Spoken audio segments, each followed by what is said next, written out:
Bonjour à tous et à toutes, bienvenue pour une autre vidéo de km/h. Comme vous avez vu dans le titre de la vidéo, c'est une BMW que les Français n'ont pas connue. Moi je suis français, mais en fait je parle de la France, pas mal partout en Europe je crois. C'est une BMW 328, c'est une 2011 et c'est le moteur N52 qui est un moteur très connu chez BMW. La raison pourquoi les gens la connaissent pas, c'est justement parce qu'elle n'est pas commercialisée en France. Donc, je ne sais pas ce que vous avez en France pour ceux qui regardent. Je pense que vous avez la BMW 330, la 330, qui serait l'alternative de la 328 au Canada. Donc, j'ai eu plusieurs réponses, plusieurs personnes qui m'ont écrit, qui m'ont dit la BMW 328, ça n'existe pas, j'ai jamais vu ça. Ça vient d'où ça? Donc au Canada, c'est une voiture très commune qui est encore commercialisée sous le nom 328. C'est un modèle très populaire qui vient en X-Drive, c'est-à-dire c'est un modèle 4 roues motrices. Ce que ça c'est. Une particularité de la mienne, la 328, dans le modèle E92, c'est assez rare qu'on ait une E92 2 portes, c'est-à-dire un coupé, 6 vitesses X-Drive. Donc j'ai essayé d'en trouver au Canada de ça. C'est assez difficile.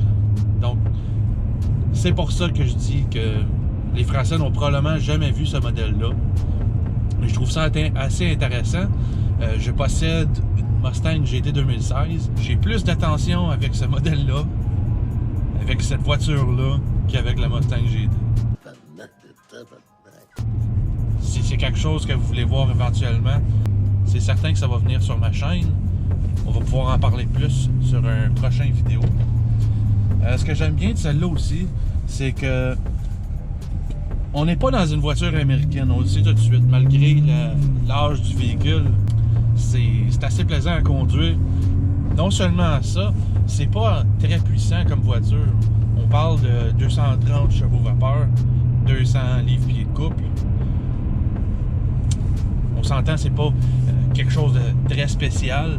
Sauf que je pense qu'en Europe, je dis vous, je sais pas s'il y a des gens en Europe qui me regardent, mais j'imagine que oui. Vous avez l'injection directe. Ce modèle-là n'a pas l'injection directe. C'est pour ça que c'est un modeste 230 chevaux vapeur. Non, tu l'arranges ta poubelle parce que j'ai pas que ça à foutre, moi je bosse. La différence entre des voitures américaines et des voitures européennes, c'est lorsqu'on accélère.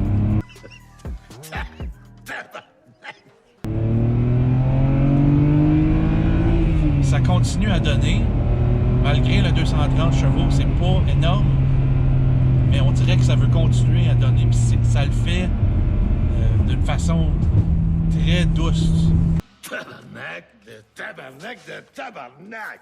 Une voiture américaine, on passe au-delà de 200 km/h.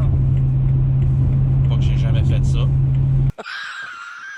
Vous savez que vous roulez à 200 parce que les composantes, je trouve, sont pas les mêmes, c'est pas fait de la même façon. Tandis qu'une voiture allemande, c'est quelque chose de fait avec qualité. Et malgré, on parle de 9 ans maintenant, cette voiture-là, je trouve ça assez impressionnant encore, la qualité de construction. On peut parler aussi de l'habitacle. Comme vous voyez, ça vieillit très bien une BMW. Comme je l'ai dit dans mon vidéo précédent, c'est quelque chose qui est assez à jour côté design parce que les intérieurs de BMW ne changent pas beaucoup. Et j'aime bien ça parce que ils restent classiques à leur route. Et puis c'est quelque chose d'excellent à mon opinion. Ce que j'aime bien aussi, c'est le GPS qui est intégré. Je pense que les nouveaux modèles ont des écrans qui ont de l'air collé, là, si je pourrais dire. C'est pas quelque chose que j'aime énormément. Sauf que j'aime bien cette voiture-là parce que ça garde les racines de BMW. La seule chose que je pourrais dire que je trouve vraiment niaiseuse, c'est les portes-gobelets sont vraiment mal placées, je trouve. Parce que quand il y a quelqu'un d'assis juste dans le côté passager, j'ai un de mes amis qui se promène avec moi souvent, sa jambe elle reste prise là tout le temps, parce que j'ai tout le temps quelque chose là. Il y en a une de son côté aussi. Mais ici, c'est assez fatigant, je vous dirais, parce que vous avez, si vous êtes au plus de 6 pieds, vos genoux vont s'accoter dedans. Donc, c'est pas vraiment un bon design, je trouve, pour les porte-gobelets. Donc, pour ce qui est de l'assise, on est bien assis. Une autre chose que je voudrais pointer, c'est on essaie de rester dans la thématique que c'est une voiture qui n'est pas commercialisée en Europe. Mais on l'a dit, ça reste un 3 litres. Beaucoup de gens pensent que c'est un 2,8 litres, mais non, c'est un 3 litres en fait dans la 328. Une autre chose que j'aime des voitures européennes, c'est qu'ils passent au support lombaire. Donc, c'est assez bien. Je trouve que ça prend même les courbes mieux que ma Mustang GT 2016. On s'entend, il y a une différence de style dans la voiture, mais le poids reste le même. En fait, ça, c'est un petit peu plus lourd. Je trouve que ça tourne mieux dans les courbes. Un petit peu plus de feedback quand on prend les courbes. Aussi, c'est abaissé sur des coilovers. Donc, c'est ajustable. Ça va assez bien, mais c'est pas des coilovers de marque chinoise, si on peut dire. C'est des KW variante 1. Donc, c'est une excellente marque. Ils sont plutôt spécialisés dans les voitures européennes. Mais si on revient à ça, la 328, c'est quelque chose qui est vraiment présent au Canada, surtout, je dirais, au Québec, en Ontario. C'est des voitures assez présentes parce qu'ils sont très accessibles. En E92, 2 portes 6 vitesses, X-Drive, on demandait environ 55 000 $ avec les taxes ici. En euros, je ne sais pas combien est-ce que ça fait. Mais ça a dû être dans, moi je vous dirais dans les 30-35 000 €. C'était à peu près ce qu'on demandait pour une 2011 BMW 328.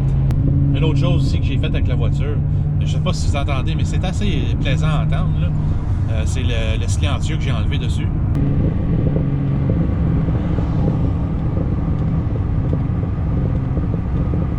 Donc c'est assez plaisant. C'est pas tannant non plus à entendre, c'est juste parfait en fait parce que c'est la voiture que je me sers tous les jours.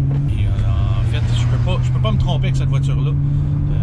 Comme je vous dis, en Europe, ça n'a pas été vu cette voiture-là.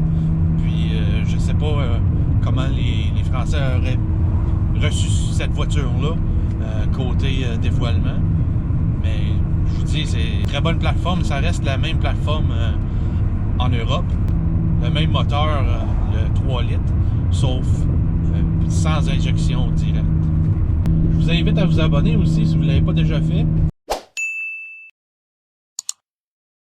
D'un autre côté, si vous voulez vous impliquer dans ma vidéo, et dans les vidéos précédentes aussi, et dans les vidéos futures, si vous voulez commenter et me dire quel serait le sujet de conversation sur la prochaine vidéo, ça va me faire plaisir de parler de ça. Par exemple, le prix de l'essence dans votre coin comparé au mien. Ici, on parle de 66 sous le litre, ce qui est environ 0,4 € le litre, ce qui est assez cheap, si on pourrait dire.